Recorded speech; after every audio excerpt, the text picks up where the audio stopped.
If you had to choose one word to characterize these 3 weeks, the 9 days, and Tisha B'Av itself, it would be mourning, grieving, a sense of avelus, a sense of loss. But the truth is, the things for which we are mourning happened so long ago. The destruction of the 2 Batei Mikdash, the Crusades, the Inquisition, the calamities of the past. How do we relate to them? How do we identify? How do we feel that loss? How can we be filled with grief? And the answer, I believe, is that we're not mourning things from long ago. We're mourning things from right now.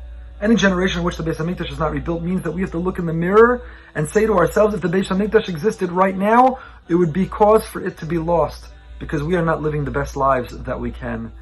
We are grieving and we are mourning. We are looking back on the year that was, and we see the potential that we didn't fulfill, the opportunities that were lost, the time that was squandered, the mistakes that we made, the fact that we were hopeless and helpless, that we didn't give it our best and we didn't give it our all, and we didn't accomplish who we could be and the difference that we could have made. In fact, what led it all, what precipitated the 9th of Av being designated as a inauspicious sad day in perpetuity, was the sin of the spies. They came back and they reported something negative to the people, and the people panicked, they feared. They cried a Bachia Shalchinam, they cried for the entire night, and God said, you cry for no reason, I'll give you a reason to cry. And boy has he ever, throughout the generations, the centuries, and the millennia. What was the report they gave that night? Spies came back, Anashim Asher Alu Imo Amru.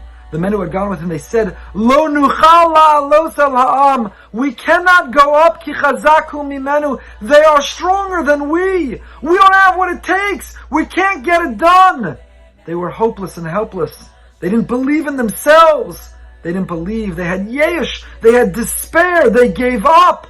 And we too many times, had yesh. We didn't believe in ourselves and who we could be.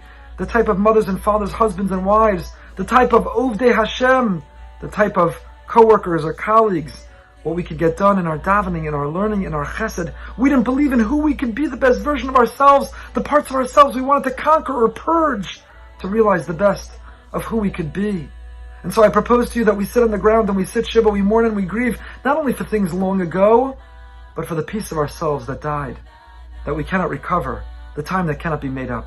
The Mishnah in Pirkei Avos says, Akavya ben Mahalala teaches, a person should always keep in mind before whom they will give din v'cheshbon. Din means judgment and cheshbon means reckoning. What's the difference between the two? The Vilna Gaon explains, the din refers to judgment for the mistakes. We gave into temptation, we did the wrong thing, we made poor decisions. But cheshbon is not about what we did wrong. Cheshbon is being accountable for what we could have done right, what we didn't. When we wasted that time, we missed opportunities. We'll give din for mistakes, but we'll also be held accountable for cheshbon, the calculation of what we could have accomplished if we'd only taken advantage of the time that we have, that we claim we don't. Voltaire once said, every man is guilty of all the good deeds he did not do. And on Tisha B'Av, these 3 weeks, 9 days, we sit on the floor, we mourn, we grieve for all the things that we did not do. We analyze and we reflect on what we didn't become, the time that we lost and squandered, and we promise and we pledge to make it up this year. And that is how we will bring the redemption, one brick at a time.